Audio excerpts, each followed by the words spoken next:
अस्सलामुअलैकुम। 5 बजे पोलिंग ख़त्म हो गई और कानूनी टीवी जनाब कानूनी टीवी के साथ रहे। ब्रेकिंग न्यूज़ आपको देते हैं। 2 रिजल्ट हैं हमारे पास। मैं ज़रा ये टीवी बंद कर दूँ। ये 2 रिजल्ट हैं हमारे पास। अभी टीवी जो है वो 6 बजे शुरू करेगा, लेकिन ये 5:30 बजे आपको हम बता रहे हैं। 2 रिजल्ट है हमारे पास। एक दरिया खान का 5 पोलिंग स्टेशन का, दरिया खान 5 पोलिंग स्टेशन का, जिसमें नून लीग के हैं 2023, नून लीग के अकबर निवानी उसके 2023 और पीटीआई के अरफानुल्लाह नियाजी 1803।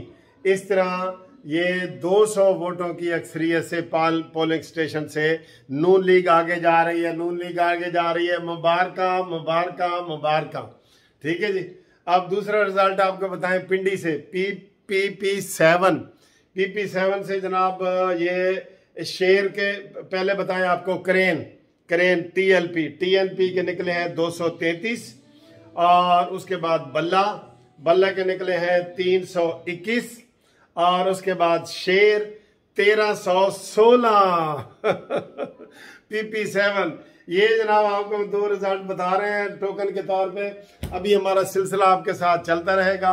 दोनों जगह पे PP7 और जो भक्खर दरिया खान की सीट पे, दोनों पे शेर आगे जा रहा है।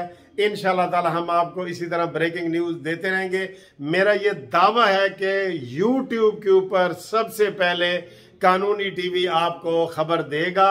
आप सब्सक्राइब करें, जिनके पास नहीं आ रहा वो दोस्तों को बताएं, सब्सक्राइब करके रखें। आपको एक हर आधे घंटे बाद एक नई अपडेट देंगे और आपको टीवी से पहले रिजल्ट देंगे, जैसे ये मैंने आपको दे दिया है। ठीक है जी। और भी मेरे पास रिजल्ट हैं। पहले चूंकि मैंने ये पहले इफ्तिताह करना था, इसलिए मैंने दे दिया है। शेर 2 हलकों से आगे है। आपको मुबारक हो, मुबारक हो, मुबारक हो। चैनल सब्सक्राइब करें। कानूनी टीवी जिंदाबाद। आपको हमारी पल पल की खबर देते रहेंगे। आपको जी खुदा हाफिज।